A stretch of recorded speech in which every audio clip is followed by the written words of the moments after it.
Bismillahirrahmanirrahim. Alhamdulillahirabbil alamin. Wa bihi nasta'in ala umuri dunya waddin. Wassalatu wassalam ala sayyidil mursalin wa imamil muttaqin sayyidina wa maulana Muhammadin wa ala alihi wa sahbihi ajma'in.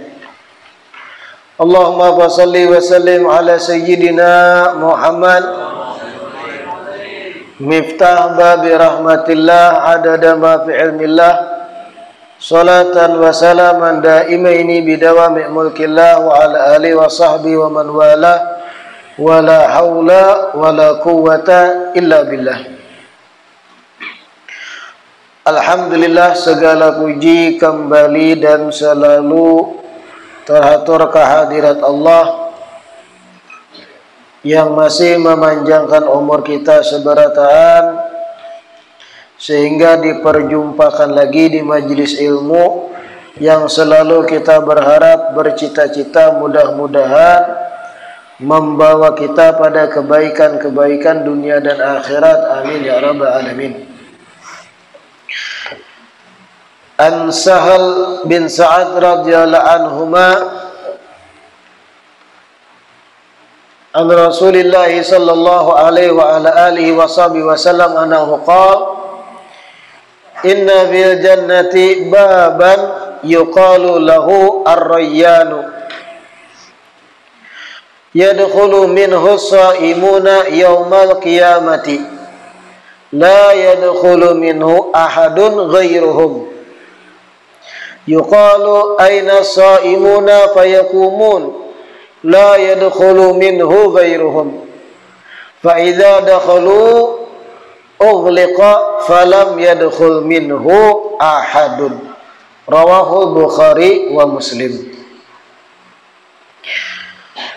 Melanjutkan kitab Nurul Iman kita, pertemuan terakhir kita membaca hadis ke-44.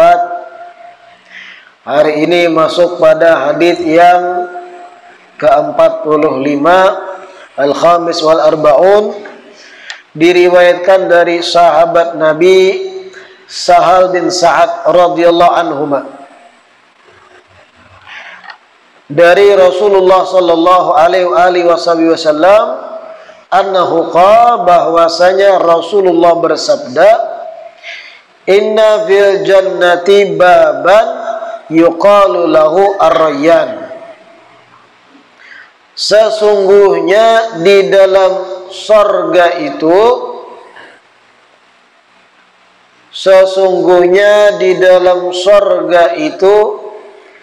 ada satu pintu yang diberi nama pintu Rayyan.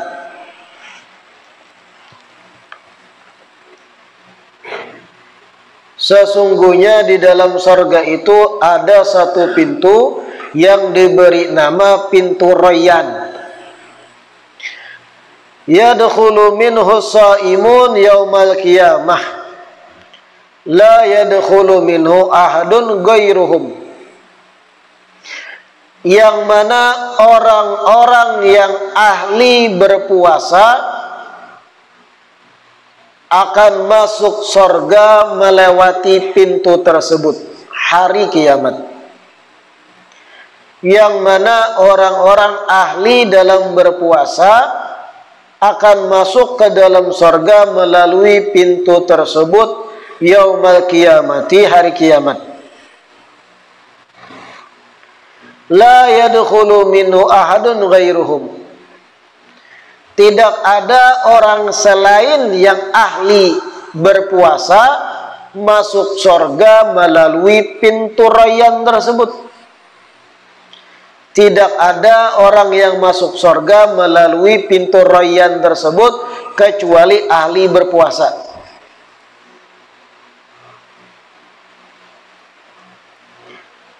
Yuqalu, dikatakan kelak hari kiamat, aina shaimun, akan dipanggil kelak di hari kiamat, aina shaimun, manakah orang-orang yang ahli berpuasa? Fayakumun, maka mereka pun bangun. La yadkhulu minhu ghairuhum. Tidak ada yang masuk surga melalui pintu Rayyan kecuali mereka yang di Qiyau tadi. Fa idza dakhalu, apabila orang-orang ahli berpuasa masuk surga melalui pintu Rayyan tadi, sudah masuk semuanya, ughliqa, maka ditutuplah pintu Rayyan tersebut, falam yadkhul minhu ahad, sehingga tidak ada lagi orang lain yang masuk surga melalui pintu tersebut.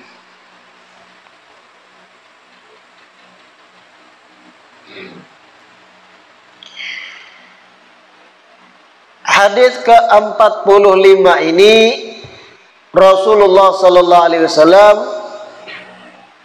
menggambarkan pada kita keistimewaan yang akan didapat bagi orang-orang yang di dunia ketujuh beribadah kepada Allah Ta'ala melalui amaliyah berpuasa.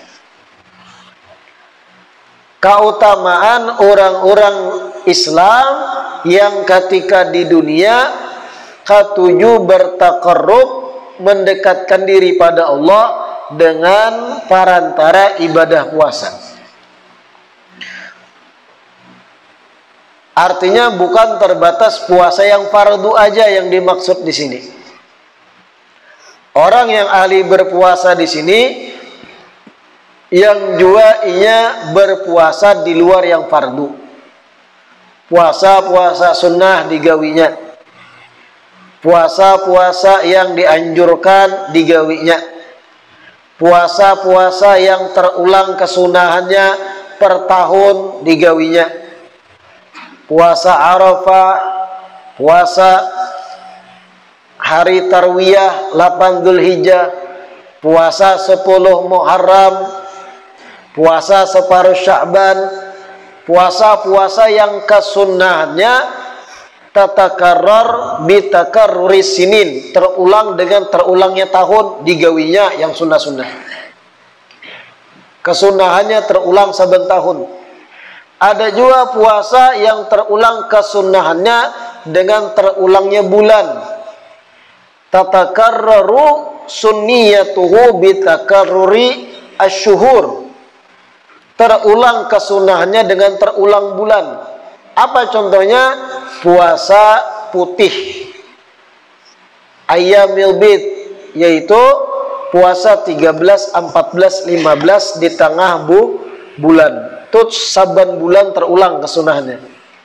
Digawinya juga ada lagi puasa tatakarrar sunniyatuhu bitakarruril usbu'. Terulang kesunahannya dengan terulangnya pekan. Per pekan ada. Seperti apa? Puasa Senin Kamis. Saban minggu, saban pekan terulang kesunahannya.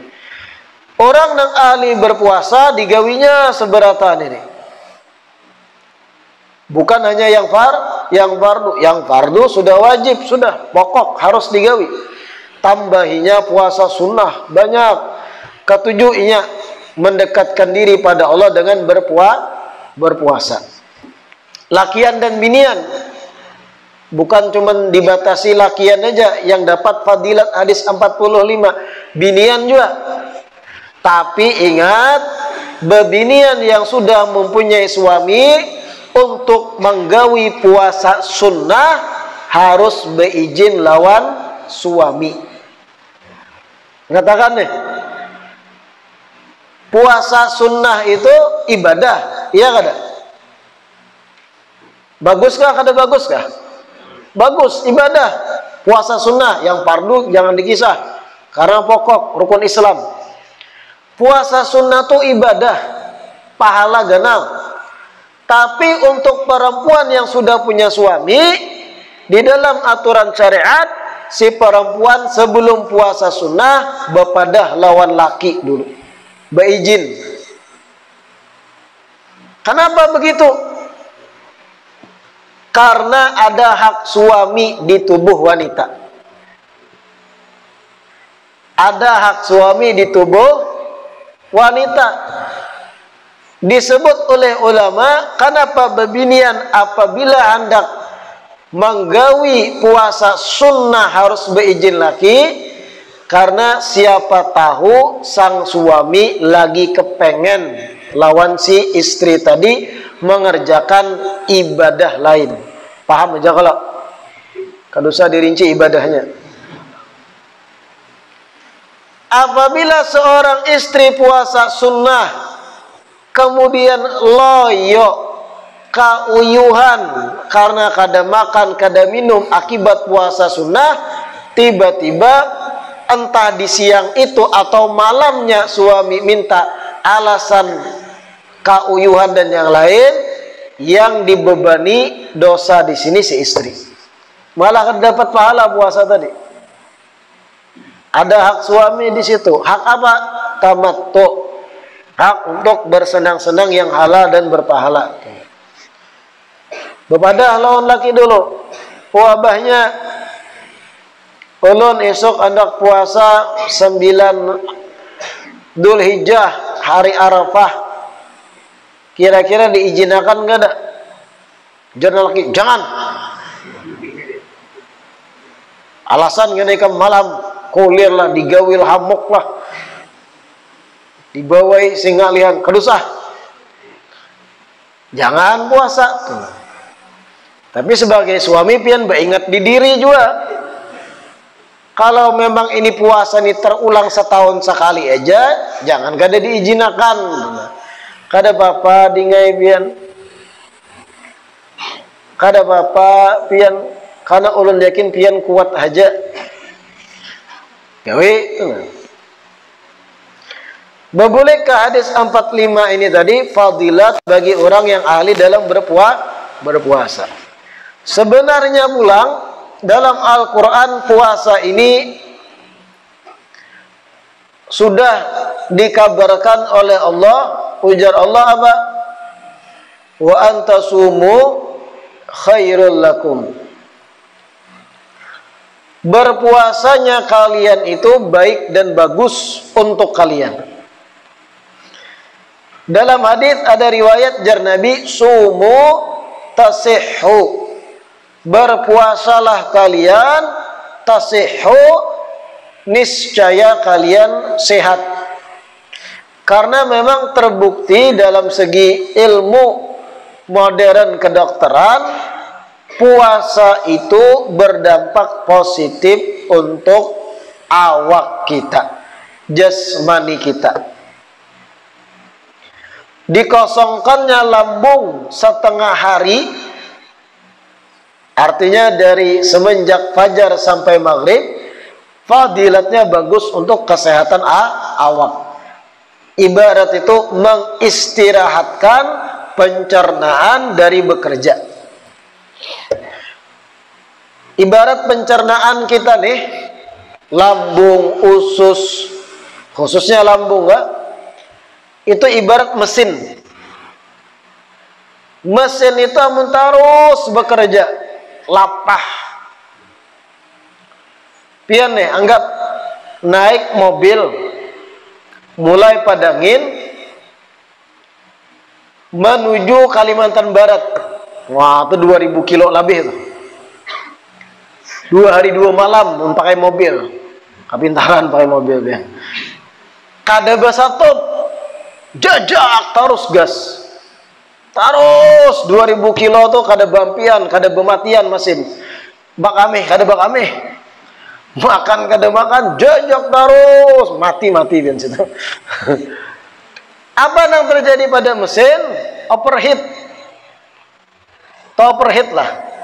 Apa bahasa istilah orang kampung overheat tuh? Panasnya berlebih mesin tuh. Kada bisa, apalagi kalau 3 silinder. Itu tumpuan begawinya lebih gana daripada yang 4 silinder. Kada bampian, ngejim jauh orang sini tuh. Overheat, panas. Dijajak gas tuh kada mau lagi memakan. Nyot. Lalu apa solusi? Dia makan dulu. Ada awal lagi ditarusakan mesin kada kuat. Kayak itu juga sistem pencernaan ini. Satahunan tuh, amun terus bekerja, apalagi pekerjaannya banyak. Khususnya gesan kita nang lamak nih, banyak pekerjaan lambung. Pagi kopi, ginjal sakit kepala tuh, ginjal sakit kepala, lambung sakit kepala. Oh, ini hanya ram subuh jer parut sudah ham nang hirang ini masuk kopi. Mbah tun nasi kuning, mana nasi kuningnya berminyak, nasi kuning nang sambal habang nang berminyak tuh pernah lah pengen lihat, asalnya kuning jadi habang. Intalo bang. Habis itu Mbah Tuntung makan nasi kuning pagi, sanggar, sanggarnya berminyak, pulang bepatis, pulang makan patis pulang masuk. Tulak kagawian sejam kemudian pinto, mencucuk pinto menyawat 2 biji betahu pulang. Nang padas iya, nang manis cucuknya, bilah lidinya termasuk juga. Ujar lambung, oh mak gawian jaka kau bepanden ya lambung. Oh man ini kedebi ingat di diri. Oh yo kami ini memproses supaya jadi energi, memilah mana energi, mana nutrisi, mana nang jadi ampas. Bekerja tuh lambung tuh mesin. Siang nasi padang, mana sambal hijau sambal habang campurnya, lauknya 2, rendang ayam balado. Wah. Minum teh es, habis segelas es jeruk. Wah. Oma aja lambung begawi pulang. Nasi padang nang makan nasi padang sambal itu nang hijau, ngintu pulang ditutuinya begawi terus. Kemudian sore-sore nasi goreng, nasi goreng maut. Wah kan macam-macam ini tuh, nasi goreng maut, kematian, macam-macam campuran pulang. Ini itu minumnya es kopi campur lagi, bekerja terus lambung ini ya kauyuhan ya. Lalu kapan istirahat? Malam. Makanya malam tuh jangan kada guring, mun begadang sampai subuh ya awak pian garing tuh. Kenapa? Waktu mesin pencernaan istirahat tuh malam. Wa ja'alna al-laila libasa wa ja'alna an-nahara ma'asya. Siang itu untuk aktivitas, malam tuh libas, istirahat. Seberataan ini harus istirahat. Setahunan macam-macam pian makan. Hari Ahad pulang pengantenan, maraup, prasmanan, macam-macam, opor ayam hantup, soto hantup, paman pentol datang tukari, macam-macam, begawi terus parut lambung ini. Apa yang terjadi? Racun-racun ke awak pun hinggap melalui perantara makanan.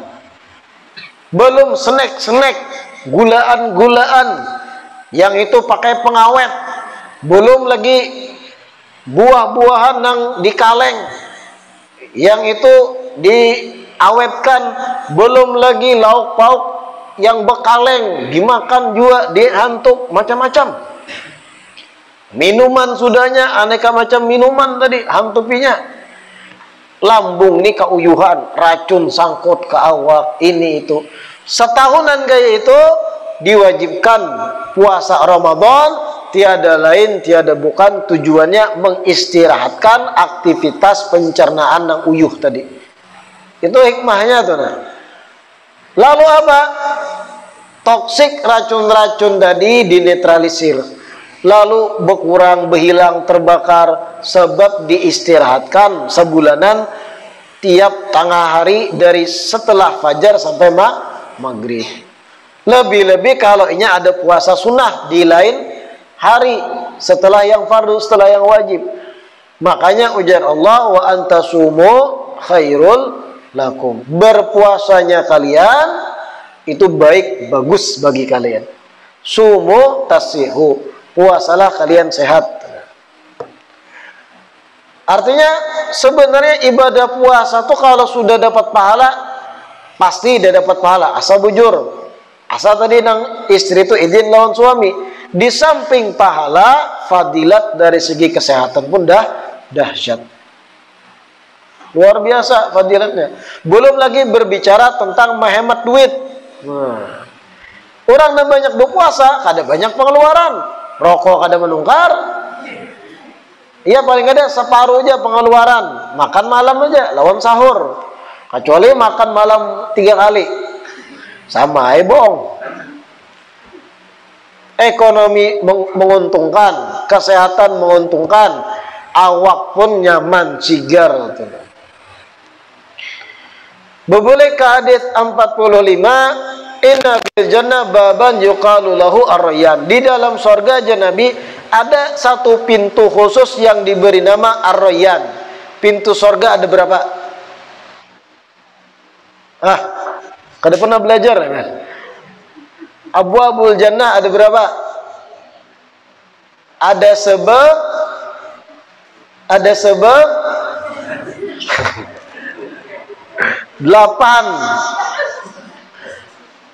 Pintu neraka ada berapa?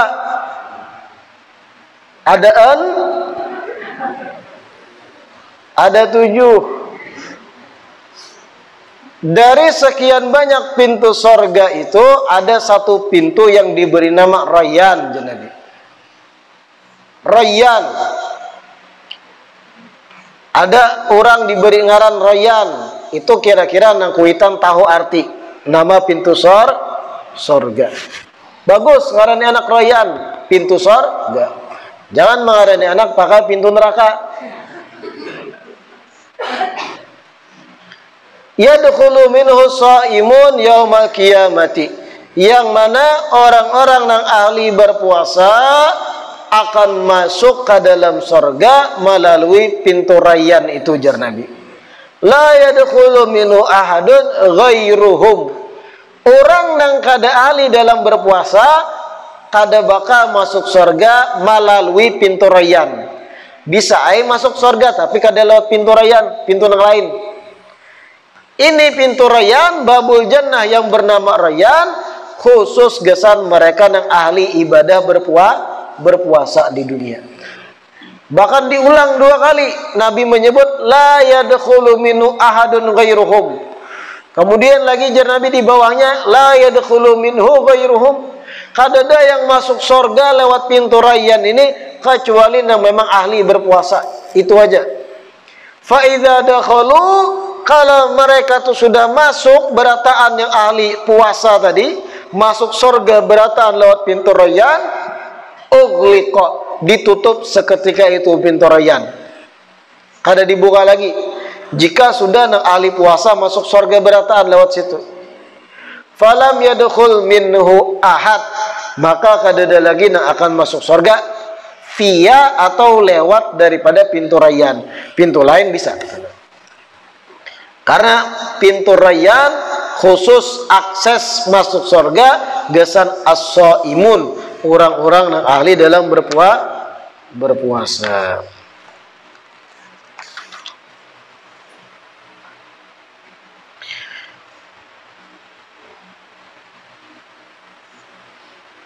Ada riwayat lain tambahan, riwayat daripada An-Nasai dan Ibnu Khuzaimah, man dakhala syariba wa man syariba la yadma'u abada.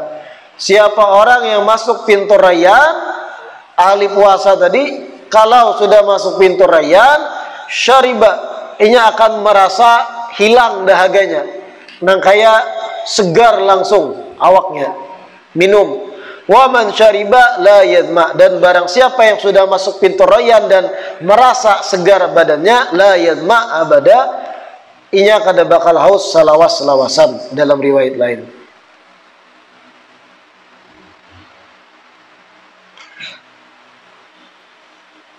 Yuqalu aina shaimun.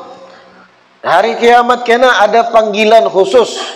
Allah Ta'ala memanggil, menyeru ketika mauqif seberatan makhluk itu dikumpulkan, miliaran, triliunan banyak. Aina shaimun, suara terdengar nyaring di langit-langit. Manakah orang yang ahli berpuasa? Aina shaimun. Malaikat nang mengiau. Faida fayaqumun, ujar Nabi. Setelah dikiau, di manakah orang ahli berpuasa? maka akan bangun sorangan mereka yang di dunia ahli berpuasa. Bangun sorangan, kada kawa ulun, padahal kada kawa kayak itu di hari kiamat.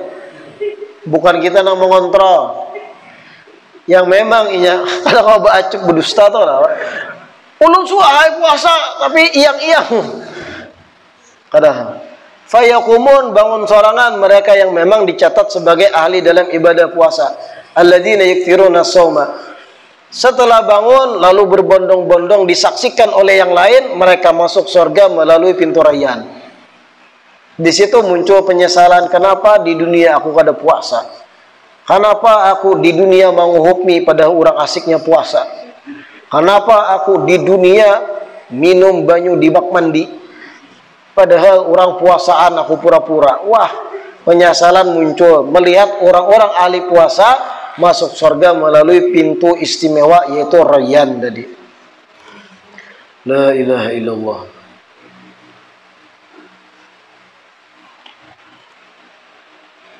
Fiqhul hadis fadilatus siyam wa targhib fil iktsar minas shaum. Fadilat daripada keutamaan daripada hadis 45 ini anjuran agar kita banyak-banyak berpuasa.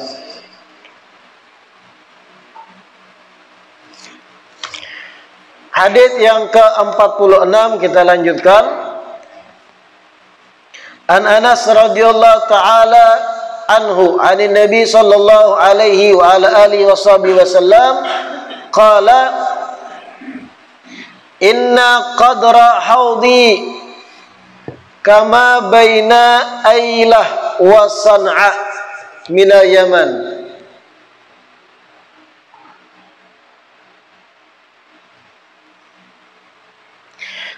Inna qadra haudi kama baina Ailata wa San'a min al-Yaman.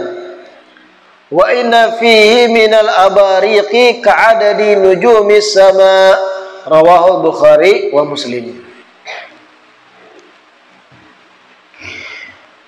Diriwayatkan dari Sayyidina Anas bin Malik radhiyallahu taala anhu dari Nabi sallallahu alaihi wasallam, beliau bersabda, inna qadra haudi, sesungguhnya luasnya telagaku, ai wus'a haudi, sesungguhnya kadar luasnya telagaku hari kiamat nih.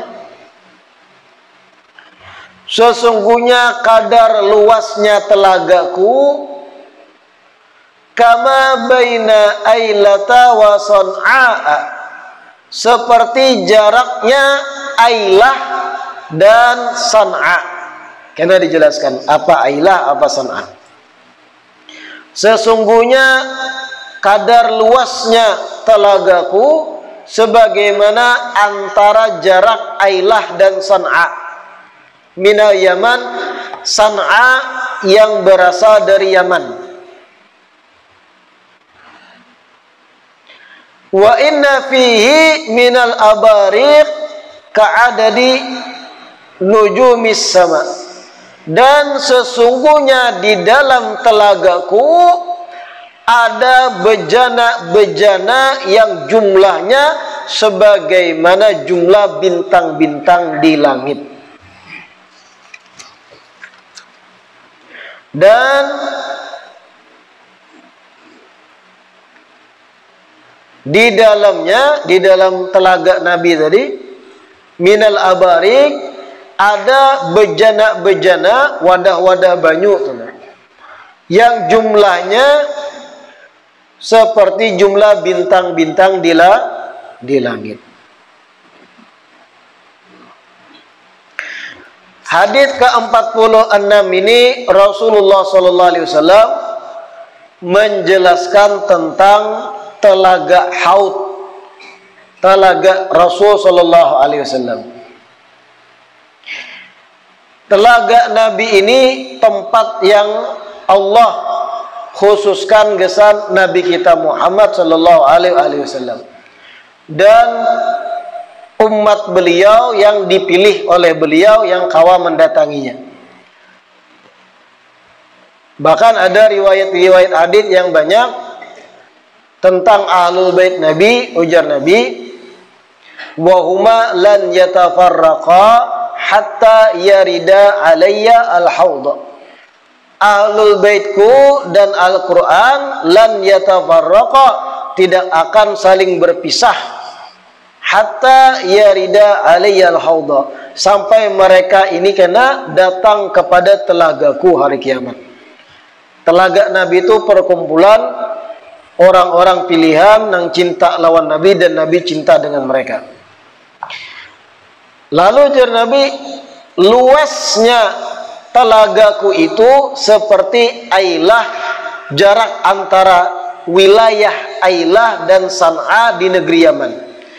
Ailah itu satu tempat yang letaknya di antara Mesir dan Syam. Syam atau daerah Syria. Ada satu wilayah disebut Ailah. Zaman dulu kota makmur. Wah, ini disebut ulama kharab, sisa-sisanya aja lagi. Kada semakmur zaman bahari. Di zaman Nabi masih terkenal, makmur, solid, ekonomi pesat Ailah. Itu letaknya antara Mesir dan Syam. Di mana Mesir dan Syam? Kayak Paulus menjelaskan, buka peta. Mesir itu bagian dari benua Afrika. Cari di peta di mana Mesir. Cari di mana di situ Syam, Syria. Di antara dua itu Ailah bahari ada, wilayah namanya Ailah. Antara jarak Ailah ini Nabi dan San'a. Apa San'a? Ibu kota negeri Yaman, San'a. Di mana letaknya? Lihat di peta. Kalau ulun gambarkan kayak ini anggap Ailah. Ailah di sini nih, di peta nih. Sebelah sini Mekah, Madinah, San'a di bawah sini jauh. Karena Yaman itu di bawah Jazirah Arab. Jadi jarak antara Ailah dan San'a itu ribuan kilometer. Jauh, luas. Ibarat kalau ulun gambarkan antara Tanjung, jaraknya nih, contoh dengan Surabaya. Itu jauh jaraknya. Nah, kurang lebih kayak itulah, ribuan kilometer. Begitulah ajar Nabi, luasnya telaga haudku. Luas. Ailah ulun belum pernah ke sana. Kalau San'a rancak. San'a ini jauh dari Tarim, mungkin perjalanan darat 13 jam atau 12 jam tergantung kecepatan. Ribuan kilo antara Tarim, Hadramaut, Yaman Selatan dan San'a. San'a ini di Yaman Utara. Dan di San'a ini banyak peninggalan sahabat Nabi. Bahkan di situ ada masjid yang pernah disinggahi Sayyidina Ali bin Abi Thalib, Sayyidina Mu'ad bin Jabal, masuk sampai San'a. Bahkan bangunan-bangunan yang dibangun mulai ribuan tahun ada yang masih eksis, masih dipakai di San'a. Pian, wah ini nyaman, ada Google, cari Babul Yaman San'a, itu bangunan bahari yang masih ada di San'a, klasik. Wah ini pun kalau pian ke Babul Yaman, suasananya pun kayak bahari. Pakaian orangnya kayak itu, kayak orang bahari, suasananya bahari. Memang kayak Arab kuno sampai sekarang San'a tuh di Babul Yaman. Itu San'a, Yaman Utara. Ailah tadi antara Mesir dan Syam, jauh jaraknya. Itulah ajar Nabi kadar luasnya telagaku. Wa inna fihi minal abariq ka'adat nujum minas sama. Dan di dalam telagaku itu ada abarik. Abarik itu ibrik, jamak dari ibrik. Apa ibrik? Aniyah, bejana yang bagus, indah. Bejana, tahu bejana lah. Wadah yang bisa menampung banyu gesan dituang itu bejana. Jar Nabi banyak abarik, di situ banyak awani, bejana-bejana indah yang jumlahnya saking banyaknya bagai jumlah bintang di langit. Berapa jumlah bintang di langit? Hitung sorang. Banyak intinya. Nah ini pelajaran dari hadis ke-46. Thubutul haud lin Nabi sallallahu alaihi wasallam. Keberadaan telaga Nabi itu benar adanya. betul benar adanya. Dan Nabi menyebutkan berapa kali dalam riwayat-riwayat tadi tentang telaga, tashwiqan, agar umat itu berharap-harap rindu bisa berkumpul Nabi di telaga yang indah yang sama.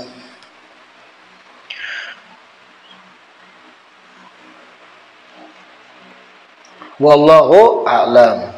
Sebelum kita tutup dengan membaca doa, sedikit ulun umumkan, mohon maaf, malam Rabu akan datang majelis kita liburkan lagi karena ulun ada kegiatan di luar yang kadang awak ditinggal.